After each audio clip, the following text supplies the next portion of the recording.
long since I filmed a video that I feel awkward. I'm out of practice. It's not normal for me right now. Hey, welcome back to my channel. My name is Marie, if this is your first time here. Okay, so hello.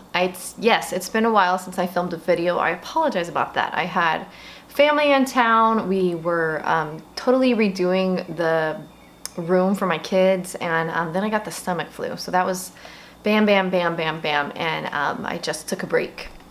Thanks for everybody who sent me messages asking how I was doing and making sure I was coming back, and I really appreciate you guys reaching out.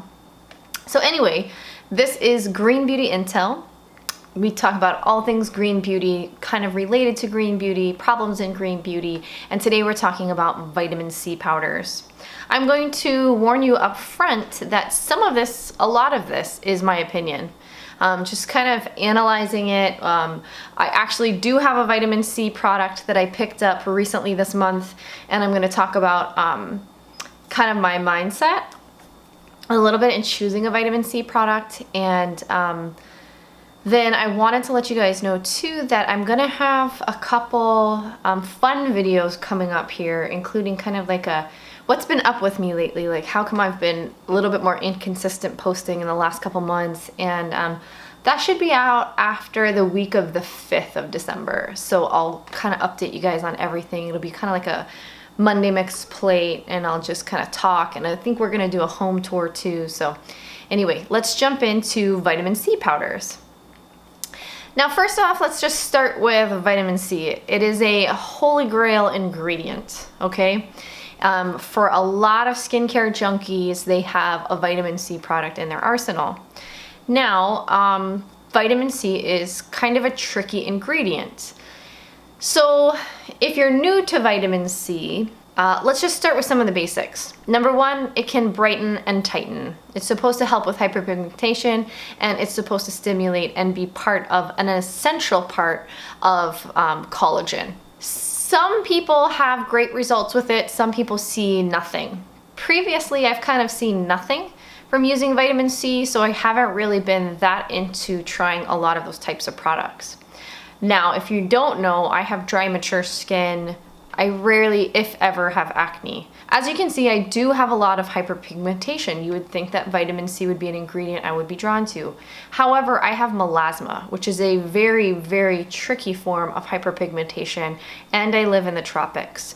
At some point, I want to do a video about melasma, but I just haven't gotten there yet. Now, the most likely forms of vitamin C to deliver results are l-ascorbic acid and ascorbic acid. They are essentially the same thing, except that l-ascorbic acid is said to be derived from natural sources. It's a water-soluble ingredient. For the most part, you can see vitamin C derivatives that are oil-soluble. Because it's a water-soluble ingredient, one of the things that make it tricky to formulate with is it starts to break down immediately after being mixed with water. It scavenges oxygen molecules and starts to oxidize. Think of an apple after you cut it and left it on the counter for a couple of hours. It's the same sort of thing.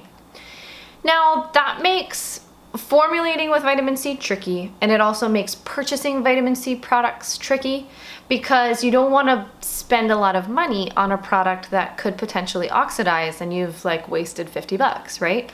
However, to get a good one, you probably have to spend 50 bucks. So it seems like vitamin C powders might be the answer, right? No preservatives, just mix it into whatever products you're already using on your face. Use as little or as much as your skin can tolerate. No oxidation. And it seems like, yeah, that might work, but I don't know. There's just some questions in my mind. So this is kind of like a rundown of vitamin C powders on the market. And at some point, if you guys want, we can talk about vitamin C derivatives that are out there. So if you want more information on vitamin C, I have an article listed below by The Good Chemist on choosing a vitamin C product. It's basic, but you know, it's some place to start. So the first place I want to start with vitamin C powders is Lotion Crafter. Lotion Crafter is a place where people who are formulating skincare products can purchase l-ascorbic acid. So if you look right here on the website, it says 1 ounce for $5.95. They give a great snippet of information on why the skin needs vitamin C. Now, some of the thoughts, some of the things that they point out is that formulating with l-ascorbic acid is very difficult because once you mix it with water, it starts to oxidize, right? We just talked about that and covered that. Another thing that they mention for something that if you're working with that powder to be aware of is that it is the type of powder that can absorb moisture from the environment. So over time, if the bag isn't closed properly, it can start to absorb moisture and oxidize actually. The other thing that they mention is the pH of the powder in a 5% solution is 2.2 to 2.5. This is kind of another thing about vitamin C products that we'll talk about is that right there is really big, is that pH plays a role.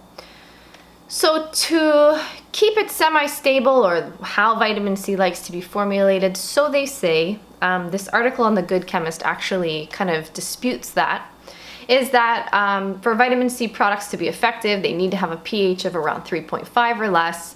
And so that right there is one of the things that flags me about vitamin C powders, is when you're mixing them into products, you have no way of controlling the pH. Now, vitamin C is an acid, so it's going to lower the pH of anything that you mix it in. So then you're taking a product that's formulated at a 5.5, you're mixing in an acidic product, and then what's happening?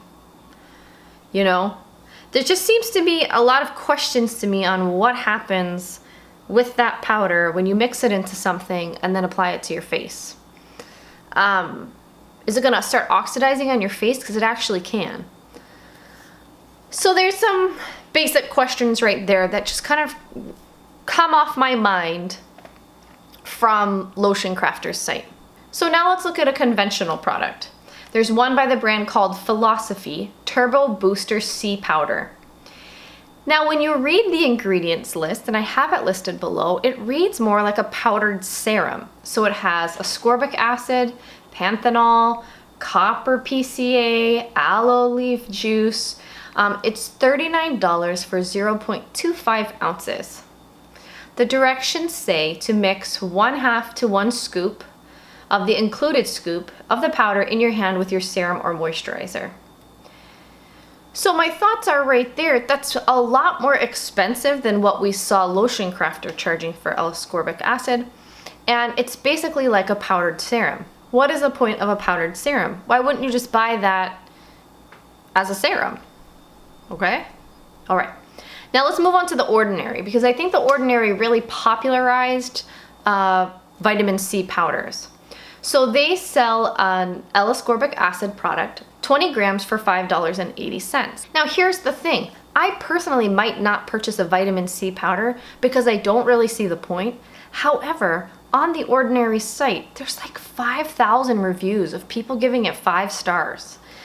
So I don't know. I mean, obviously it's working for some people. So don't just take my opinion. So here's their directions. Mix a small amount with other treatments in the palm of your hand and apply to face in the AM or PM. A tingling sensation can be expected after application. Usually that means when you get a tingling sensation that the product's irritating. But I don't know, they seem to think that it's a good thing. And I think that people that have very strong skin, that use acids, that use retinol, that use a lot of vitamin C, they're pretty familiar with the tingling sensation, and their skin's able to handle it. So my thoughts are on the Ordinary. If you want to try a vitamin C powder, obviously they have the best price, and that's the one I would try. But again, the thought process comes up into my mind that if you're formulating with vitamin C and it immediately, once you mix it with water, starts to oxidize, what is the difference from that doing that on your face? You know, these are just basic questions I'm asking. Obviously somebody out here knows the answer because they're selling these products, but I just don't get it. Okay, let's look at one in Green Beauty. There's one by the brand True Botanicals. It's $90 for 0.49 ounces. Pretty pricey. The ingredients list are tapioca starch, l-ascorbic acid, ferulic acid. Now, ferulic acid, vitamin C, and vitamin E together as a trio, as the Three Musketeers, was patented by a brand called SkinCeuticals in their vitamin C serum. Now, when they add ferulic acid and vitamin E, and l-ascorbic acid at 15%, that's their patented recipe, and it supposedly makes it extremely stable. So a lot of times when you're looking at some of these vitamin C powders, like True Botanicals, you're gonna see ferulic acid mixed in. Now their directions are: dissolve 2 to 3 shakes of the booster into 2 to 3 pumps of serum, apply to face, neck, and chest at night. Now my thoughts on this, which is kind of going into one of the other brands too, is that I see that they've added ferulic acid, but we don't really have a way of knowing that when that product is mixed with any other serum or any other, or even just water, that addition of ferulic acid, which obviously we're paying for, actually makes the product stable. You see what I mean? Like when you buy a product that's been formulated that contains ferulic acid, you know that it's probably acting as a stabilizer. But within a powder, there's just no way of telling that that's actually how it's working. So $90 for 0.49 ounces, that would be pretty pricey for me, considering that we could buy that same l-ascorbic acid on the ordinary site for $5. Okay, let's move on to another green beauty brand called Agent Nature. They have a vitamin C powder out there. It's $120. The size is unknown. It's actually not listed on the website that I could see. Their ingredients list reads French patented calcium and sodium ascorbic phosphate. Now, they are using a powdered vitamin C derivative. Their directions are: mix a dash of Holy C in the palm of your hand directly with 5 drops of water and SPF moisturizer or face serum. Now, for me personally, I don't understand why, if you were going to use a vitamin C powder, you would use a vitamin C derivative. If you were going to use a vitamin C powder, it seems like to me you would just go ahead and get the basic ascorbic acid that you could even buy off Amazon. But I don't know, that's me. I don't really know their thinking behind that or why they chose to use a derivative. But for me personally, there would be no way I would pay $120 for a vitamin C derivative. Not when you can get sodium ascorbic phosphate in the Mad Hippie vitamin C serum. That's the vitamin C that they use, a vitamin C derivative. Again, these are all my opinions. If you've tried these products and you love them, then great, tell me, because you know, I need to be convinced. So another green beauty brand on the market is called Activist Skincare. They make a vitamin C powder. It's $42 for 7 grams. The ingredients list are l-ascorbic acid, tapioca starch, ferulic acid, and licorice root extract. It sounds like a nice ingredients list. It's got some of the same things that I mentioned before. Their directions say to add it to a serum, dispense serum into the palm of hand, then add 1 to 2 shakes of powder. Mix with fingertips until dissolved. One thing that's really cool about their brand is that they mention that the powder can absorb moisture and that you should always make sure that it closes properly. Kudos for them for that. Now, here's the thing, right? In my mind, I go through this logical process. What is the purpose of a vitamin C powder when you could just buy a product? Simply because I feel like a product is going to be more stable than using the powder, right? But my friend Wendy from My Life Wendy loves this product, and she says that it's done wonderful things for her skin. So I don't know. I'm going to put her video below, and I want you, if you're interested in these types of powders, to check it out. Because remember, like I said when I started this video, I haven't tried a vitamin C powder. I don't really know. I wanted to get into vitamin C. I was investigating powders, and the questions that come up into my mind are, a lot of them seem like powdered serums, so why wouldn't you just buy the serum? Number 2, they seem more unstable than buying a vitamin C product. And there seems to be a lot of questions in my mind, and I don't see any research studies showing us that vitamin C powders are that effective. I mean, you're supplying this to the consumer to mix into any product that they may have in their home.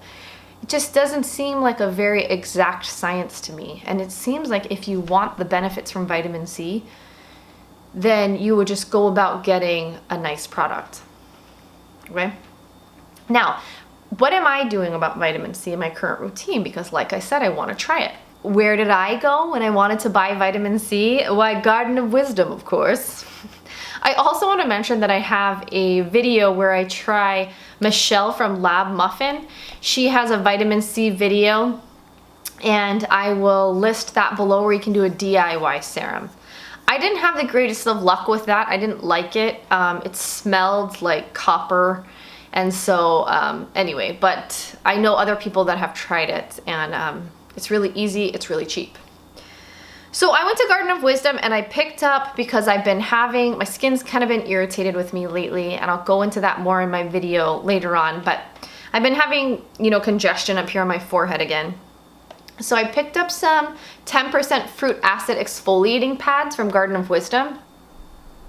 It's got witch hazel, glycolic, lactic acid, and the pH is 3.2. I chose to go with this one even though I wanted their lactic acid pads, because the pH is a little higher and my skin tends to kind of get irritated, so I wanted to start with a higher pH first, although I would prefer just a lactic acid pad. Then I picked up their Magic Vitamin C Serum, which is 0.25 ounces. It's neroli hydrosol, l-ascorbic acid at 15%, ferulic acid, and a preservative. They recommend that it stay refrigerated. It's in a, and that you discard it with after 90 days, and it's in a little pump dropper. Completely clear in a brown bottle. This was $11.50. So for me, this seems like a very affordable solution. I plan to alternate the nights that I would do the exfoliating pads and the vitamin C at first. Ideally, I would like to use them together, because then you're getting that vitamin C on fresh skin, but I don't know that my skin can tolerate that yet. We'll see. But that's me. You know, vitamin C powders might sound great to you and they might work great for you. If so, leave it in the comments below, because I am interested in it, because it does seem like the perfect solution. However, like I mentioned before, there's a lot of questions in my mind. So anyway, tune in next week. I think I'm going to do a gift guide. Actually, I have some great ideas for gifts, so I'm going to do a gift guide. So tune in for that. Okay, thanks so much. Bye.